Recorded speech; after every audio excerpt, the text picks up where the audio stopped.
La guérison, c'est la manifestation de la bonté de Dieu. La résurrection, c'est la manifestation de la miséricorde de Dieu, de la compassion de Dieu. Et quand il voyait les malades, l'esprit de compassion qui était en lui se mettait à l'œuvre. Mais cela ne faisait pas partie de ces 2 feuilles de route. Donc, même s'il n'y a pas la guérison dans ce que tu fais, crois. Crois. Fais ce que Dieu te dit de faire. Persévère. Si tu ne vois pas les miracles, persévère. Persévère. Le nom de Jésus qui sort de ta bouche reste et demeure le plus grand miracle. Le plus grand miracle. L'amour de Jésus que tu partages reste et demeure le plus grand miracle. Le Saint-Esprit que tu partages, un esprit de paix, de joie avec les autres, c'est le plus grand miracle.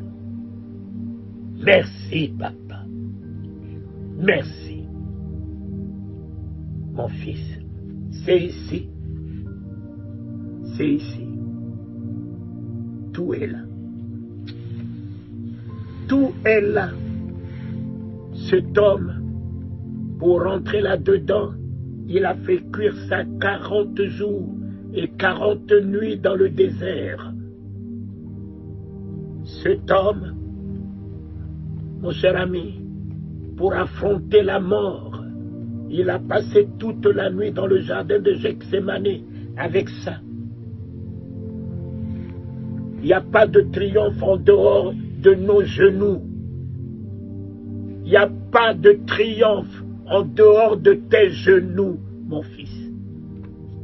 Il n'y a pas de triomphe de victoire dans ce monde en dehors de tes genoux. Un chrétien, un enfant de Dieu qui est à genoux ébranle l'enfer.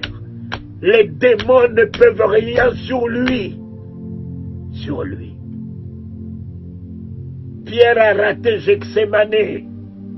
Pierre est devenu sanguinaire, coupant l'oreille et allait renier son maître devant une pauvre femme. Jésus a réussi Gethsémani. Il a affronté ses ennemis.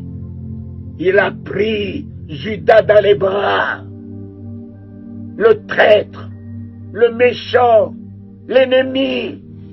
Au lieu de nous détourner de nos ennemis, au lieu de ne pas leur tendre les mains, lorsque tes genoux sont par terre toute la nuit, tu as la hauteur au-dessus de leur méchanceté.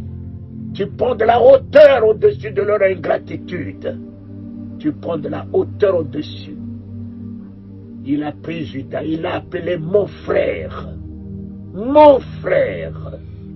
Oh Seigneur, tu as trouvé tout cela où? Il a trouvé tout ça dans le jardin de Gethsémani.